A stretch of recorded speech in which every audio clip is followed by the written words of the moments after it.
Dear students of English class 12th, today our topic is the Heritage of India written by L. Basham.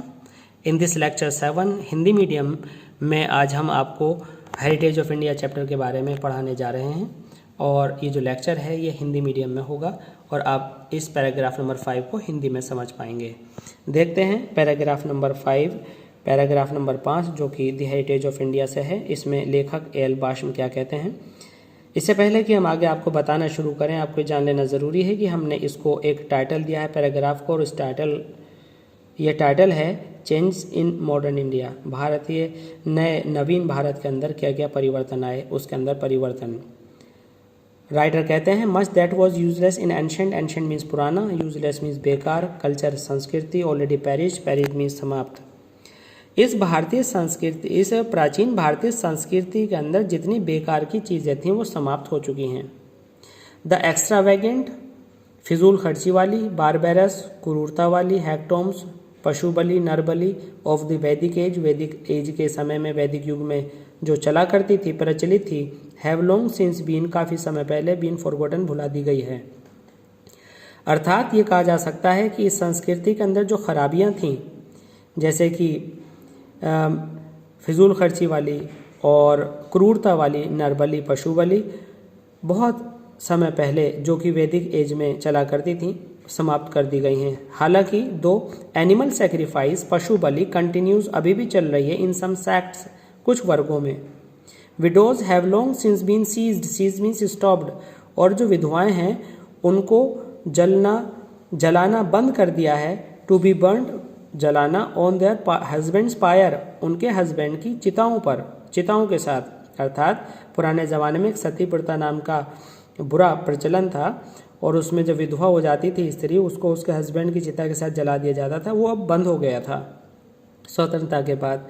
Girls may not be by law be married in childhood, और अब कानून का साथ बच्चियों के साथ, लड़कियों के साथ आ गया था और कम उम्र में उनकी शादियाँ करने की मजबूरी समाप्त हो गई थी। इन बसेज एंड ट्रेन्स, बसों में और ट्रेन्स में, ऑल ओवर इंडिया, पूरे भारत में, अब Brahmins rub shoulder with the lowest caste, अब ब्राह्मण जो कि उच्च जाति के समझे जाते थे, लोवेस्ट कास्ट मीन्स निम्न जाति के साथ, बसों में और ट्रेनों में पूरी शांति के साथ और बिना किसी मन में ऊंच नीच का विचार लाए, without consciousness of grey pollution, इस तरह का प्रदूषण मन में लाए कि कोई छोटा है कोई बड़ा, अब अच्छे से यात्रा करते हैं। And temples are open to all by law, और मंदिर अब हर एक के लिए कानूनन खोल दिए गए हैं। कास्ट इज वैनिशिंग, कास्ट समाप्त होती जा रही है, जाति प्रथा समाप्त होती जा रही है। The process begin long ago, हालांकि ये प्रोसेस काफ़ी समय पहले शुरू हुआ। बट इट्स पेस मीन्स गति, लेकिन इसकी गति इज नाउ आज इतनी तेज़ है, so rapid that more objectionable features of caste may have disappeared, कि ऐसा लगता है कि इसकी मोर ऑब्जेक्शनेबल फीचर्स, कि इसकी जो और बुराइयां थी हमारी संस्कृति की कास्ट को लेकर के और दूसरी बातों को लेकर के, विद इन अ जनरेशन और सो, एक दो जनरेशन में ही ख़त्म हो जाएंगी। The old family system is adapting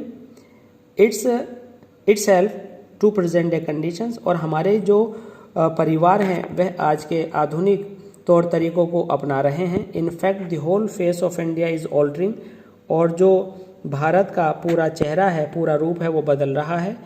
लेकिन इस सारे बदलाव के साथ हमें ये मानना पड़ेगा द कल्चरल ट्रेडिशंस, जो हमारी सांस्कृतिक विरासत है, धरोहर है, रीति रिवाज है, कंटिन्यूज, वह हमेशा जारी रहेंगे। And it will never be lost, और कितना भी परिवर्तन क्यों न आ जाए, हमारी भारतीय संस्कृति हमेशा निरंतरता के साथ चलने वाली बनी रहेगी। तो ये था चैप्टर का इसका अंतिम हिस्सा, और इसके बाद अब आपको इन पैराग्राफ्स पर आधारित short answer type questions attempt करने हैं। धन्यवाद।